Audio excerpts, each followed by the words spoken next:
허락하신 하나님의 말씀은 이사야서 43장 22절로 28절까지 말씀입니다. 그러나 야곱아, 너는 나를 부르지 아니하였고 이스라엘아, 너는 나를 괴롭게 여겼으며 네 번째 양을 내게로 가져오지 아니하였고 내 제물로 나를 공경하지 아니하였느니라. 나는 제물로 말미암아 너를 수고롭게 하지 아니하였고 유향으로 말미암아 너를 괴롭게 하지 아니하였거늘 너는 나를 위하여 돈으로 향품을 사지 아니하며 희생의 기름으로 나를 흡족하게 하지 아니하고 내 죄짐으로 나를 수고롭게 하며 뇌 죄악으로 나를 괴롭게 하였느니라. 곧 나는 나를 위하여 내 허물을 도말하는 자니 내 죄를 기억하지 아니하리라. 너는 나에게 기억이 나게 하라. 우리가 함께 변론하자. 너는 말하여 내가 의로움을 나타내라. 내 시조가 범죄하였고 너의 교사들이 나를 배반하였나니 그러므로 내가 성소의 어른들을 욕되게 하며 야곱이 진멸당하도록 내어주며 이스라엘이 비방거리가 되게 하리라. 하나님께서는 이스라엘 백성들을 아무런 조건 없이 사랑해 주셨습니다. 이것이 구약의 주제입니다. 비록 죄를 짓고 우상숭배를 하고 율법을 어기고 도덕적으로 또 영적으로 타락을 했을지라도 하나님은 결코 이스라엘 백성들을 외면하지 아니하셨습니다. 물론 때로 징계도 하시고 때로 심판도 하셨지만 결국 하나님은 용서하시고 다시 받아들이셨습니다. 하나님께서 이스라엘 백성들을 애굽에서 이끌어내시고 바벨론 포로에서 돌아오게 하시며 우리같이 형편없는 사람들을 건져 올리신 것은 우리로 하여금 하나님을 하나님답게 섬기게 하기 위함입니다. 하나님을 찬송하는 것은 입으로만 하는 것이 아닙니다. 삶의 찬양이 입의 찬양보다 훨씬 더 크고 아름답게 들립니다. 하나님께서 이처럼 이스라엘 백성들을 인도하심에도 불구하고 이스라엘 백성들은 하나님을 찬송하기는커녕 부르지도 않았고 오히려 귀찮게 여겼습니다. 부모가 자녀를 사랑으로 정성껏 키웠어도 자녀가 자라서 도대체 나에게 해준 것이 무엇이 있냐고 따지는 것과 유사할 정도로 이스라엘 백성들은 하나님을 외면했습니다. 그럼에도 불구하고 하나님께서는 당신의 백성을 구원하십니다. 베푸실 구원이 얼마나 놀라운지 과거에 하나님께서 애굽에서 이스라엘을 구원하신 사건이나 그 어떤 과거의 구원의 은혜와도 비교할 수 없을 정도입니다. 그래서 하나님은 과거의 일을 잊어버리라고 하십니다. 좋지 않았던 과거이기 때문이 아니라 과거에 받은 은혜가 아무리 컸어도 그것을 다 잊어버리게 될 만큼 큰 은혜를 장래에 베푸실 것이기 때문입니다. 하나님께서 왜 이렇게 하십니까? 이 백성은 하나님께서 당신을 위하여 지으셨고 하나님의 찬송을 부르게 하시려고 부른 자들이기 때문입니다. 비록 그들이 삶에서 하나님을 예배하지 않았고 온갖 일로 하나님을 괴롭혀드리기만 했을지라도 하나님은 그 모든 허물을 도말해 주실 것입니다. 이것이 바로 놀라운 은혜가 아니겠습니까? 하나님께서는 이스라엘 백성에게 약속하셨습니다. 이제 내가 사막에 강을 내고 광야에 물을 내겠다. 과거에는 그저 사막이었습니다. 또 광야였습니다. 그런데 하나님께서 그 길 없는 땅에 새로운 길을 만들어 주시겠다고 약속하고 있으신 것입니다. 이 놀라운 일이 하나님의 능력으로 일어나게 될 것입니다. 그래서 우리에게 은혜의 길이 열린 것입니다. 그리고 하나님께서는 우리가 그 길을 믿음으로 걷기를 원하고 계십니다. 하지만 사람들은 길을 바로 눈앞에 두고도 쉽게 좌절하고 주저앉아 버립니다. 가야 할 길이 너무 멀고 험하다고 생각하기 때문입니다. 하지만 왜 먼 길을 걱정하십니까? 그 길은 우리가 공들여 걸어야 할 삶의 과정입니다. 중요한 것은 한 걸음을 잘 내딛는 것입니다. 우리가 할 것은 길이 얼마나 먼지를 바라보는 것이 아니라 우리에게 주어진 한 번에 한 걸음을 걸어내는 일입니다.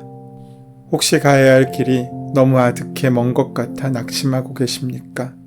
그럴 때 주님은 우리와 함께 하시고 그 주님의 손을 붙잡고 한 걸음만 내디딘다면 우리에게 새로운 생명의 길이 시작됩니다. 혹시 사망의 길에 서 있지는 않습니까? 그렇다면 생명의 길로 돌이키시기를 바랍니다. 주님 안에 생명이 있습니다. 예수님의 마음으로 살아가려고 애쓰면서 쉽게 낙심하지 않을 때 우리는 스스로가 길이 되어 있음을 알게 될 것입니다. 복음서를 기억해 보십시오. 예수님이 발걸음이 닿는 곳마다 놀라운 일들이 일어났습니다. 병자들이 나았고 귀신 들린 사람이 온전해지고 낙심했던 사람들이 생기를 되찾았으며 불화했던 사람들 사이에 평화의 역사가 시작되었습니다. 예수님은 그렇게 생명을 나르는 사람이었고 희망을 전하는 사람이셨습니다. 하나님은 먼데 계신 분이 아니라 바로 지금 이곳 우리 삶 가운데 함께 계신 분임을 깨우쳐 주셨습니다. 예수님은 그렇게 걷고 또 걸어 길이 되어 주셨습니다. 우리는 그 길이 생명에 이르는 길이라고 고백합니다. 그렇다면 이제 우리는 말을 통해서가 아니라 삶을 통해 그 길을 걸어야 합니다. 우리의 발걸음이 닿는 곳마다 생명의 기적이 일어나야 합니다. 하늘의 아버지이시고 하나님이셨던 예수님께서 이 땅에 오셔서 그 사랑으로 걸으셨던 그 발자취를 따라갈 때 우리도 예수님처럼 절망을 희망으로 소망으로 바꾸는 귀한 은혜의 삶을 살 수 있기 때문입니다. 그것이 가능한 것은 하나님께서 우리보다 먼저 그곳에서 일하고 계시기 때문입니다. 저기에 길이 있다고 말하는 것과 그 길을 걷는 것은 전혀 다른 차원의 일입니다. 우리는 예수님이 길이라고 고백하면서도 그 길은 한사코 걸으려고 하지 않습니다. 불편함이 싫고 위험을 만나게 될까 두렵고 낯선 이들과의 만남이 불편하기 때문입니다. 하지만 그 길을 벗어나서는 주님과 만날 수 없습니다. 우리는 아직 갈 길이 멉니다. 하지만 이제부터라도 우리는 그 길을 힘써 선택하고 걸어야 합니다. 길을 가다 넘어져도 일으켜줄 사람이 있다는 확신이 있다면 우리는 두려움 없이 살아갈 수 있습니다. 걸음마를 배우는 아이들은 수십 번 넘어지면서도 걷는 것을 포기하지 않습니다. 왜냐하면 그곳에서 우리를 기다려주시는 엄마 아빠의 품이 있기 때문입니다. 지금까지 내가 스스로 택하여 이 세상에 온 것은 아니지만 이제 내가 가야 할 곳이 어딘지 우리는 분명히 알고 있습니다. 세상의 어디를 향해 걷든 나는 그 여정이 내 삶의 중심이신 주님을 향한 것이 되기를 소망하며 나아갈 수 있어야 합니다. 그 여정은 평화와 생명을 통해 단단해질 것입니다. 좋은 사람들과 만나고 세상과 부딪혀 맞서 싸우면서 우리는 길을 만들며 살고 있습니다. 내가 택한 길은 하나지만 그 길은 우리에게 다양한 사명을 향해 열려 있습니다. 오늘 본문의 말씀인 22절로 28절은 하나님을 하나님으로 공경하지 않음에도 불구하고 끝까지 당신의 백성을 품으시려는 하나님의 사랑과 일시적인 징계를 선언하는 내용을 증거합니다. 25절로 26절 말씀에 나 곧 나는 나를 위하여 내 허물을 도말하는 자니 내 죄를 기억하지 아니하리라. 너는 나에게 기억이 나게 하라. 우리가 함께 변론하자. 너는 말하여 내가 의로움을 나타내라. 이스라엘 자손들이 그렇게 하나님을 하나님으로 섬기지 않으며 하나님을 섬기는 척 흉내만 내었어도 하나님께서는 그들의 허물을 씻어주시고 죄를 기억하지 아니하시며 용서하시는 하나님이시라고 하십니다. 사랑하는 여러분, 하나님께서 인간에게 베풀어 주신 구원을 의심하지도 두려워하지도 마십시오. 예수 그리스도를 십자가에서 죽게 하심으로써 우리에게 베풀어 주신 구원은 분명한 것입니다. 오늘 하나님께서 나는 너의 죄를 기억도 하지 않겠다라고 선언하십니다. 하지만 우리가 이 말을 잘 믿지 못합니다. 하나님께서 언젠가 내 죄를 다 따지실 것만 같습니다. 그런데 하나님은 우리 죄를 기억도 하지 않겠다고 분명히 말씀하십니다. 우리의 모든 죄를 깊은 바다에 던지시겠다고 하십니다. 하나님께서는 우리의 죄를 다시 찾을 수 없게 하십니다. 그 하나님을 믿으시기 바랍니다. 더 이상 죄의 노예가 되지 마십시오.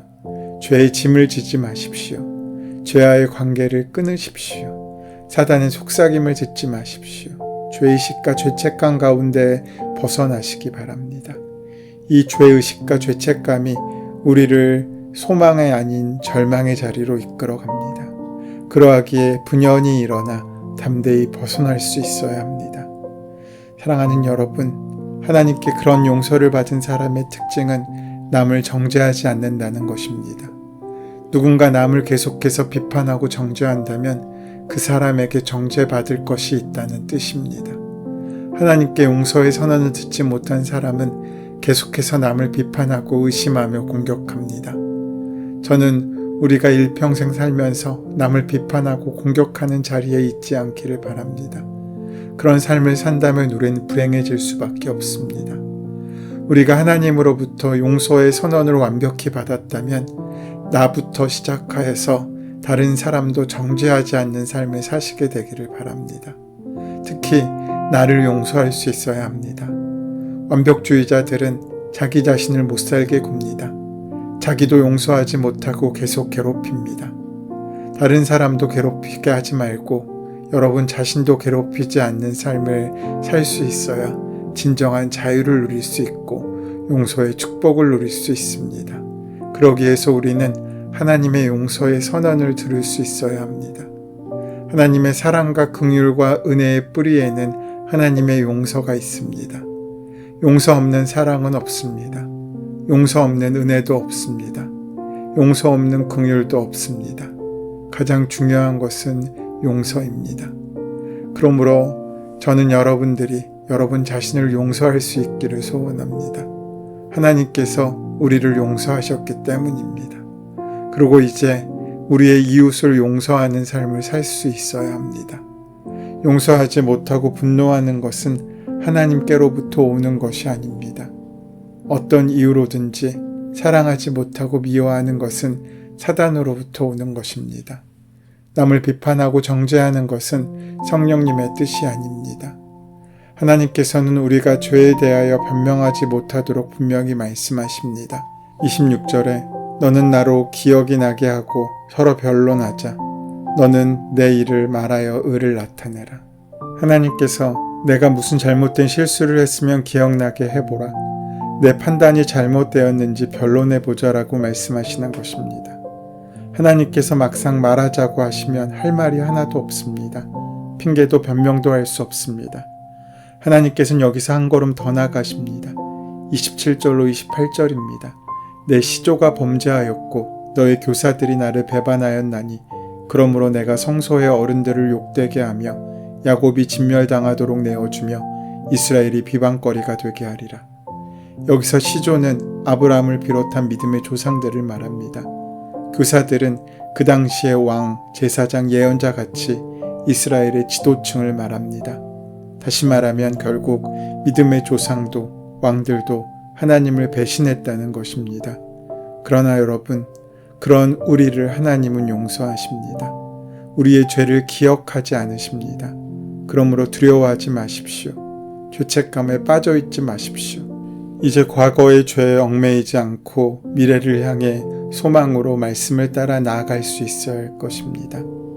이스라엘 백성들은 그렇게 하나님을 외면해도 하나님은 용서하시는 하나님이라고 말씀하시고 상기시키고 싶은 일이 있으면 한번 토론해서 내가 옳다는 것을 증명해 보라고 말씀하십니다. 그만큼 하나님께서는 이스라엘 백성들을 세심하게 인도하셨던 것입니다. 이 이스라엘 백성들의 이야기가 바로 지금 우리 자신들의 인생이 아니라고 부인할 수 있습니까? 사랑하는 여러분, 우리의 미래는 우리가 택하는 것입니다. 저는 하나님의 축복을 택하겠습니다. 생명을 택하겠습니다. 소망을 택하겠습니다. 세상이 아닌 하나님께 나아가겠습니다. 그렇게 우리의 삶을 이끌어 나갈 때 하나님께서 허락하시는 귀한 축복의 삶을 살아가고 시작할 수 있을 것입니다. 지금은 사순절 기간입니다. 우리가 잘남도 자격도 없음에도 불구하고 하나님께서는 그런 우리를 포기하지 않으시고 지금까지 인도하심으로 부활에 이르게 하는 삶을 살기를 원하십니다. 하나님께서 우리를 지명하여 부르시기 위하여 당신의 아들을 십자가에 죽이신 그 사랑을 기억함으로 날마다 주의 은혜에 나아가는 귀하고 복된 삶을 사는 저와 여러분 되시기를 소원하고 축원합니다. 은혜의 주님, 사랑하는 성도들에게 오늘 말할 수 없는 은혜를 베풀어 주셔서 하나님의 용서의 선언을 듣고 그 힘으로 살아갈 수 있도록 인도하여 주시옵소서. 예수님의 이름으로 기도드립니다. 아멘. 이제 이 아침 우리에게 허락하신 오늘 본문의 말씀이 주님께서 우리에게 말씀하고자 원하시는 주의 마음을 만나는 통로가 될 수 있도록 본문의 말씀을 깊이 묵상하시고 함께 기도하는 시간 가지도록 하겠습니다. 함께 기도합니다.